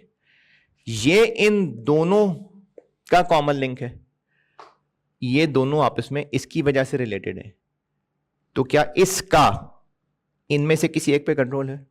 नहीं। ये बात दोबारा देखें, J1 और J2 ये किसकी वजह से कॉमन है? ये कॉमन लिंक है ना, इस कॉमन लिंक का किसी एक पे कंट्रोल ज्वाइंट कंट्रोल होना जरूरी है। कॉमन का, कॉमन पे नहीं, कॉमन का।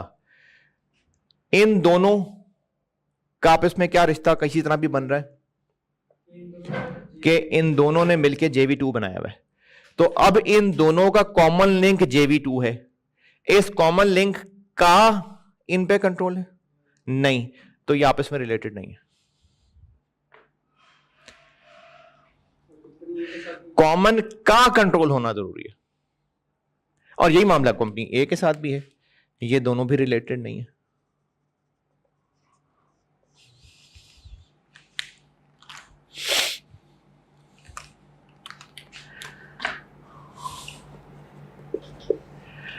अच्छा, ए और JV2 रिलेटेड हैं?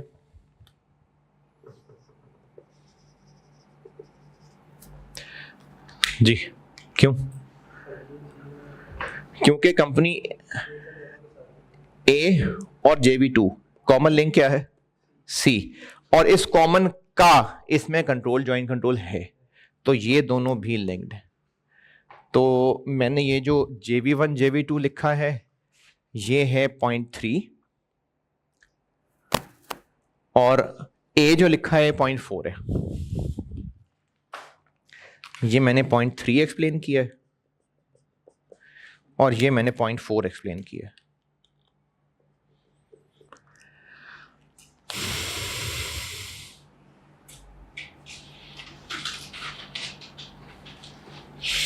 और ये मैंने अगले पेज पे, इससे अगले पेज पे देखें, टॉप पे डब्बा बना हुआ है, इस इंपॉर्टेंट पॉइंट्स के अंदर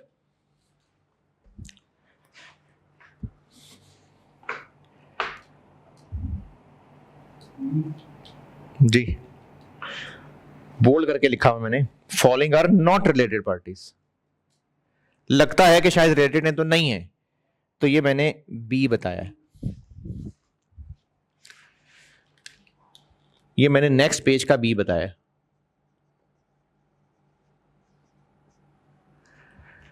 कि ये दोनों रिलेटेड नहीं है इस वजह से कि ये एक को कंट्रोल करे, नहीं, कॉमन का कंट्रोल होना जरूरी है, कंट्रोल या ज्वाइंट कंट्रोल। तो ये मैंने आपको 0.3, 0.4 और अगले पेज का बी बताया है।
पॉइंट 1, 0.2, 0.3, 0.4 और 6 और 7 हो गए ना, है ना? 5 और 8 रह गए। कंपनी 1, कंपनी 2, कंपनी 3, इन तीनों ने मिल के सोचा कि हम अपने एम्प्लॉयज के लिए IS-19 एक फंड बनाने लगे थे। तो हमारे पास पैसे थोड़े हैं, क्यों ना हम पैसे मिला लें आपस में। और इन्होंने मिल के एक मल्टी एम्प्लॉयर प्लान बना लिया। ये IS-19 में जिक्र किया था। एक से ज्यादा कंपनीज मिलकर अपना पैसा इन्वेस्ट करती हैं। ये तीनों अलग अलग इस फंड की रिलेटेड पार्टी, और ये फंड नहीं, आपस में नहीं, ये एम्प्लॉयर्स इस फंड की रिलेटेड पार्टी है, आपस में नहीं कह रहा। ये फंड और कंपनी 1 रिलेटेड है, ये फंड और कंपनी 2 रिलेटेड है, ये फंड और कंपनी 3 रिलेटेड है।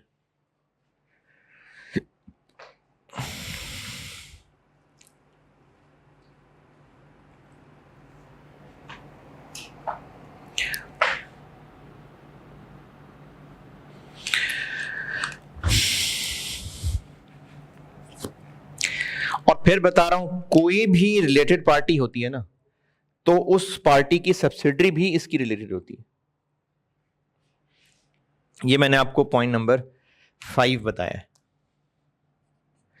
ये कंपनी 1, कंपनी 2, कंपनी 3 आपस में रिलेटेड नहीं कह रहा।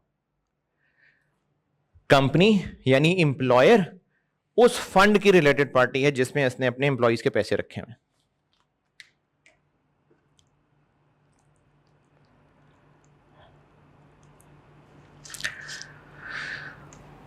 और लास्ट, ये बगैर मिसाल की समझ लें, ये इसका डायरेक्टर है, तो ये उसका रिलेटेड है ना, ये उसका रिलेटेड है। और कुछ सीए फर्म्स सर्विसेज आउटसोर्स कर रही होती हैं कि हम आपको, जो आपने बंदा डायरेक्टर रखना था, हम आपका डायरेक्टर हैं, हम आपका सीएफओ हैं। तो अगर इसको कोई कंपनी ये सर्विस दे रही है, ये तो था बंदा, अगर इसको ये वाली सर्विस कोई कंपनी दे रही है तो वो कंपनी भी इसकी रिलेटेड है। ये लास्ट पॉइंट है, पॉइंट 8।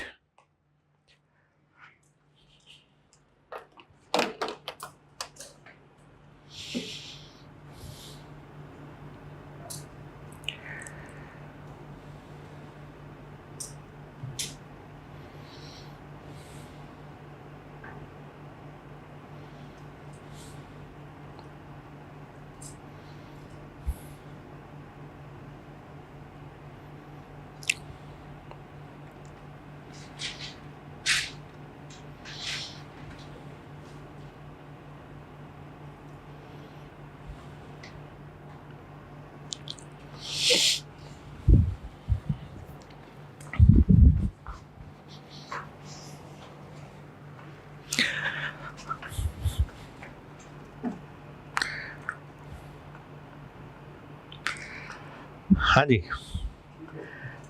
चले अगले पेज पे ये डब्बा जो पढ़ा रहा था।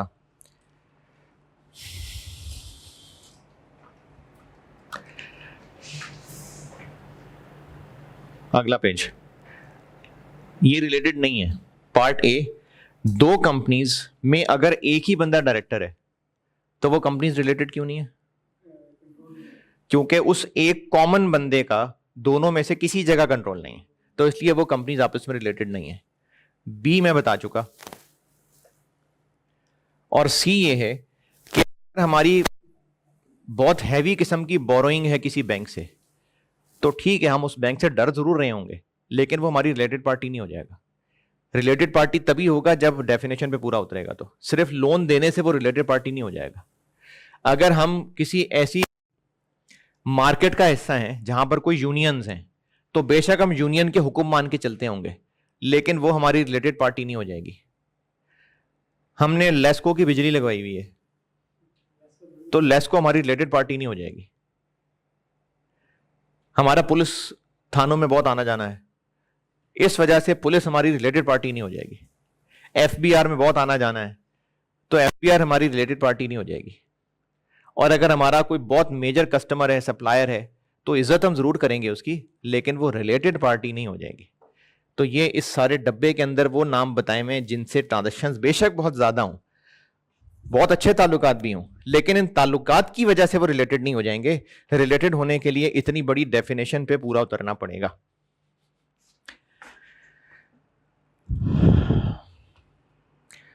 और रिलेटेड हो गए, अब करना क्या है? तो आईएएस रिक्वायर करता है कि आपने उनकी ट्रांजैक्शंस और बैलेंसेस और ये सब डिस्क्लोज करना है।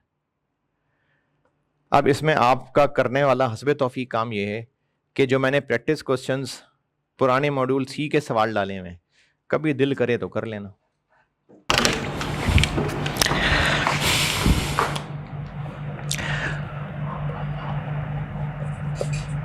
आईएएस 34,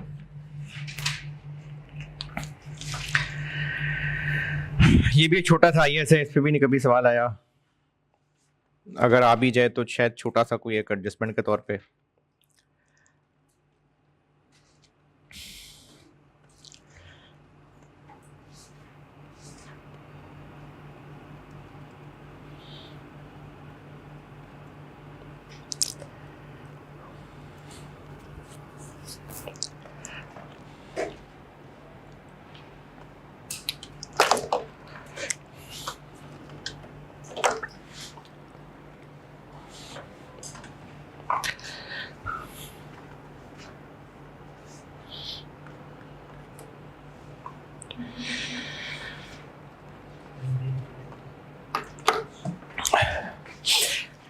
मैंने अपनी बुक में एक चैप्टर 17 बनाया हुआ है, चैप्टर 17।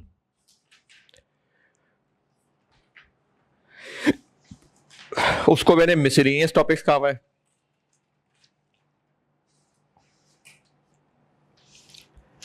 और इस पे मैंने खुद से कुछ लिखने की जहमत करने की बजाय आई कैप की बुक से वो पेजेस कॉपी किए, और ईमानदारी का तकाजा यह था कि मैंने नीचे जो हर पेज पे नासिर अब्बास लिखा करता था, तो इन पेजेस पे मैंने नासिर अब्बास भी नहीं लिखा। तो इनमें मैंने बहुत सारे टॉपिक्स उठाए हैं और ये आपने ही पढ़ने हैं।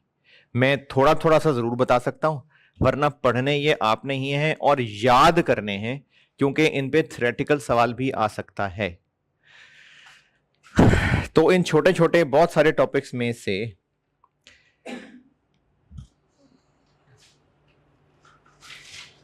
एक IS-34 है।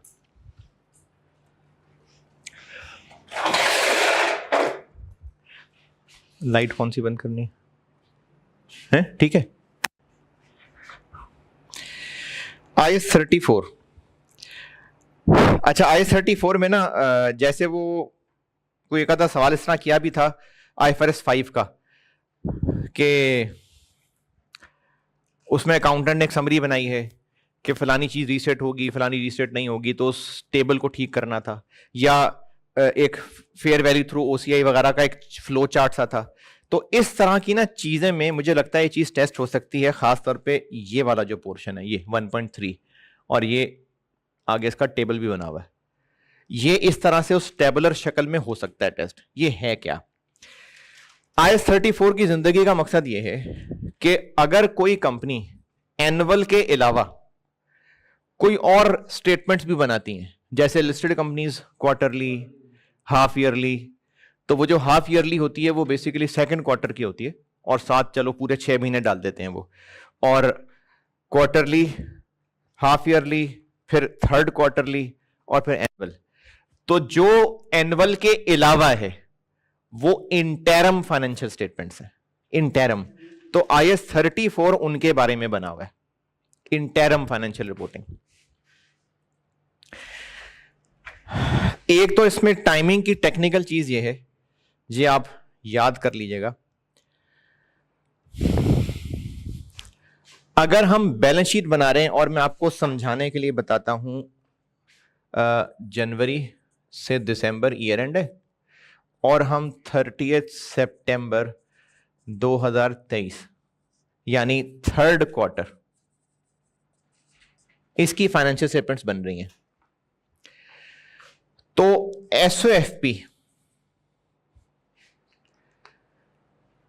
30 सितंबर 2023 का एक कॉलम होगा, और कंपैरेटिव के लिए 30 सितंबर 23 का कॉलम होगा SOFP में, और कंपैरेटिव के लिए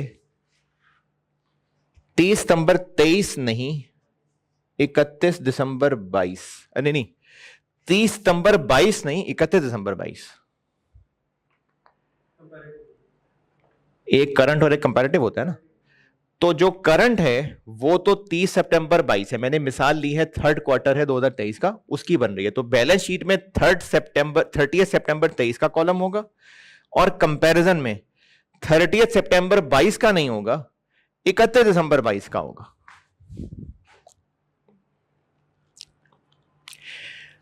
At the end of current interim period and a comparative balance sheet at the end of previous year। 30 सितंबर 22 की बैलेंस शीट नहीं दिखानी, जो पिछली एनुअल फाइनेंशियल स्टेटमेंट्स में बैलेंस शीट थी वो दिखानी। बैलेंस शीट तो खैर एज एट होती है ना, लेकिन जो पिछले साल एंड की बैलेंस शीट थी वो, ये है बैलेंस शीट का करंट और कंपैरेटिव। ये इनकम स्टेटमेंट, इनकम स्टेटमेंट के 4 कॉलम बनेंगे। इनकम स्टेटमेंट के बनेंगे 4 कॉलम।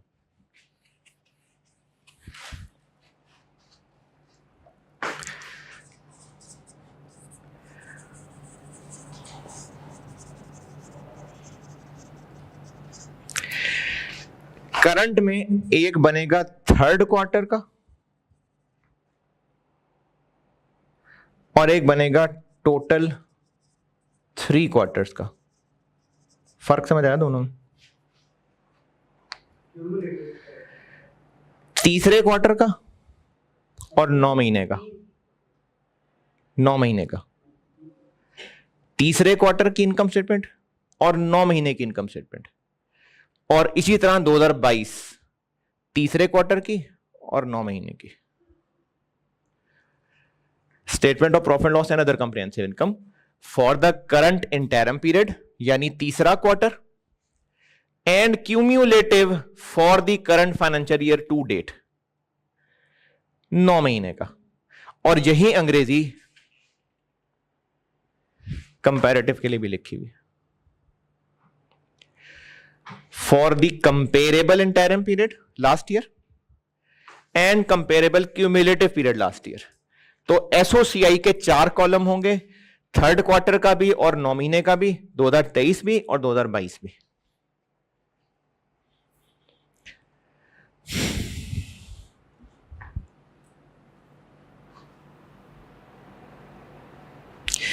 अगर आप ये नोट कर रहे हैं तो कंपैरेटिव भी ऐसे ही दोनों।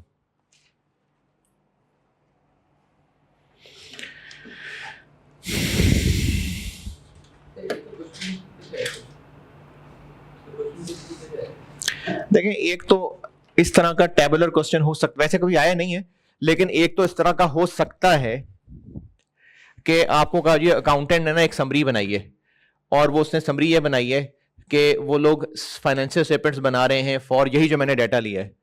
तो वो अकाउंटेंट ये कह रहा है कि एसओएफपी में 30 सितंबर 23 का कॉलम भी आएगा, 30 सितंबर 22 का कॉलम भी आएगा, 31 दिसंबर 22 का कॉलम भी आएगा। एसओसीआई में वो ये कह रहा है, सोसी में वो ये कह रहा है। तो आप बताएं सही क्या है? तो ये मेरे ख्याल में एक सवाल हो सकता है, क्योंकि इसमें ये टेक्निकल चीज है ना कि कौन से पीरियड की कॉलम बनने हैं। तो ये इसमें एक टेक्निकल चीज है, ये इस तरह हो सकता है मेरे ख्याल में टेस्ट।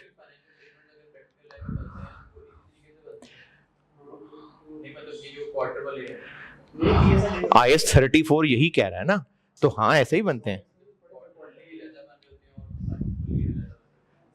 एनुअल अलग है लिस्टेड कंपनी के, एनुअल अलग है, वो हर साल बनेंगे। आप कोई भी किसी की वेबसाइट खोल के देख लें जो लिस्टेड कंपनी हो, उसके फाइनेंशियल्स में जाएं तो उसमें क्वार्टरली अलग आ रहा होगा और एनुअल अलग आ रहा होगा। ये थर्ड क्वार्टर मतलब 3 महीने जी, जुलाई अगस्त सितंबर और जनवरी से सितंबर। इन दोनों के ये एसओसीआई के करंट ईयर के 2 कॉलम आ रहे होंगे और कंपैरेटिव के भी ऐसे ही 2 कॉलम आ रहे होंगे, 2022 का तीसरा क्वार्टर और 2022 के 9 महीने का total. Statement of changes in equity as at होती है, फॉर द ईयर होती है?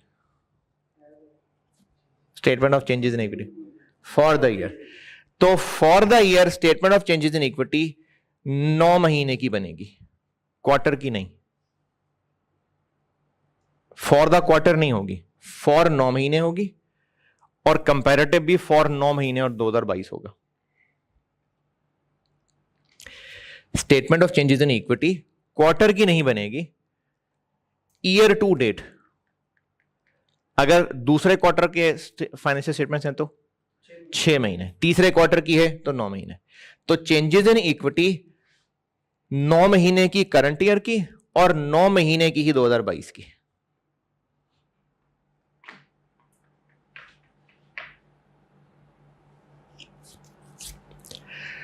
और कैश फ्लो भी ऐसा ही है, 9 महीने की 2023 की और 9 महीने की 2022 की।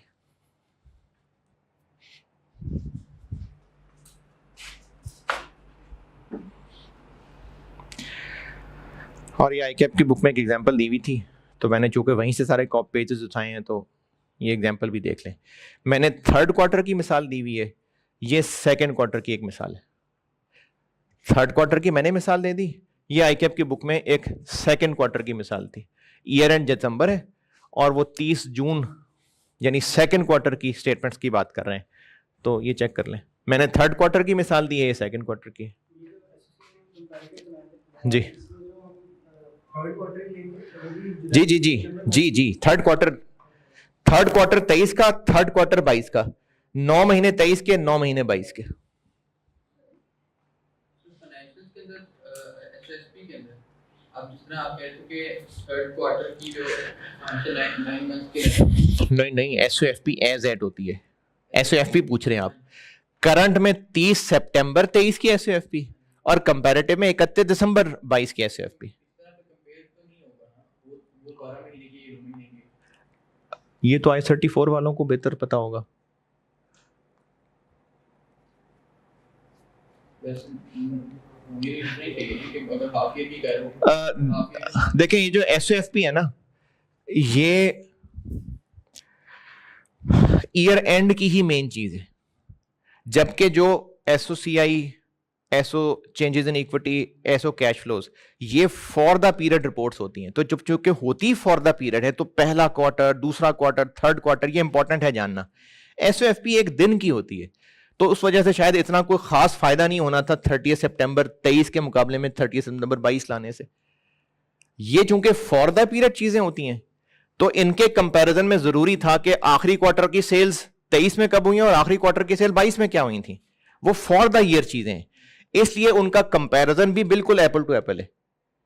एसओएफपी फॉर द ईयर चीज है नहीं, फॉर द पीरियड चीज नहीं है, बस एक पॉइंट ऑफ टाइम की है, तो इसलिए शायद 30 सितंबर की नहीं बनाई, पता नहीं, अल्लाह जाने।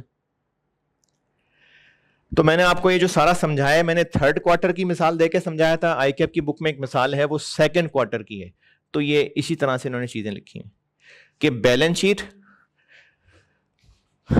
हम 30 जून 7 की बना रहे हैं वो, और पिछले ईयर एंड की, पिछले 30 जून की जरूरत नहीं है, ईयर एंड की। और इनकम स्टेटमेंट 30 जून 7 सेकंड क्वार्टर की भी, सेकंड क्वार्टर पिछले साल की भी, 6 महीने इस साल की भी, 6 महीने पिछले साल की भी। इनकम स्टेटमेंट के 4 कॉलम बन जाएंगे, और चेंजेस इन इक्विटी भी और कैश फ्लोज भी सिर्फ 6 महीने वाला, इस साल भी, 6 महीने पिछले साल वाला भी।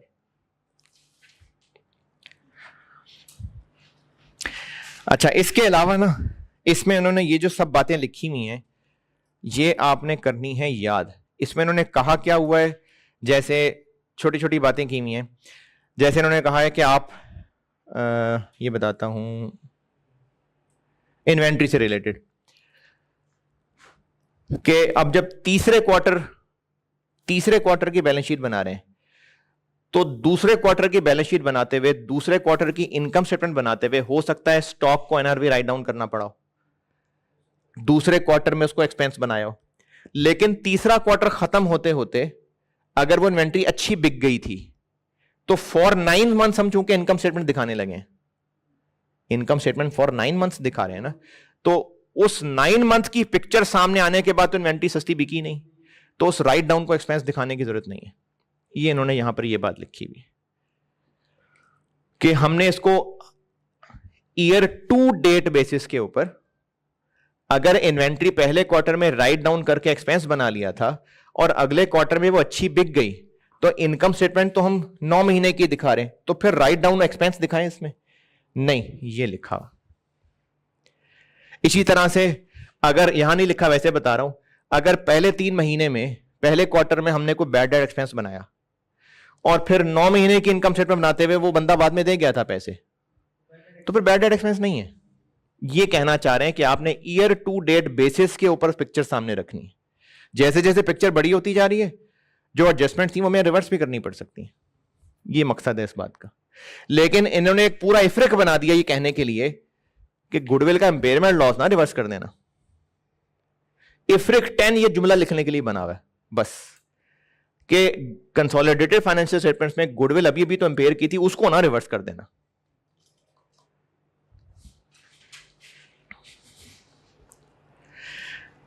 अच्छा, इंटेंजिबल एसेट्स में उनको ये कहना पड़ा कि अब जब हमने लोगों को कह ही दिया है कि अगर तीसरे क्वार्टर में कुछ नया पता चल जाए तो पिछला बैड डेट रिवर्स कर दो, अभी कहा है मैंने, तो ये हरकतें डेवलपमेंट कॉस्ट में ना करने लग जाना।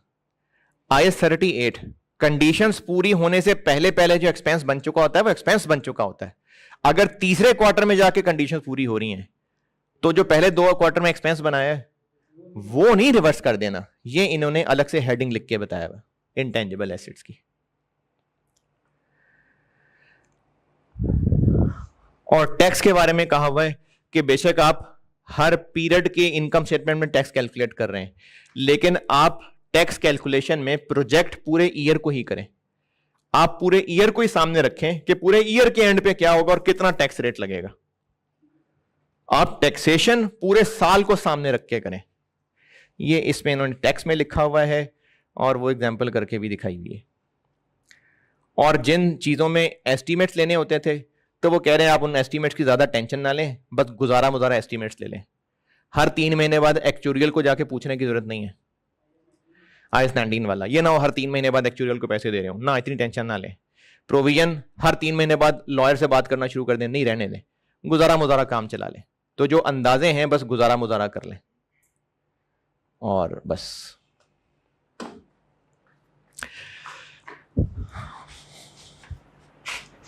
तो ग्रिड के अंदर ये मैं आपको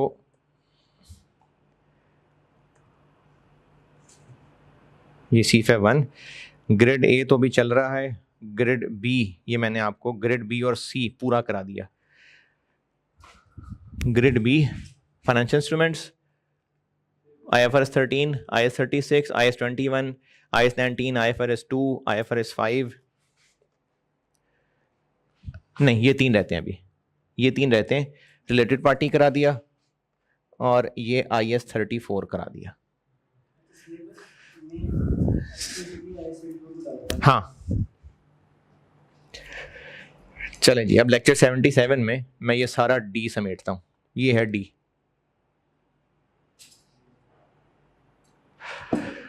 ठीक है जी 76 बस।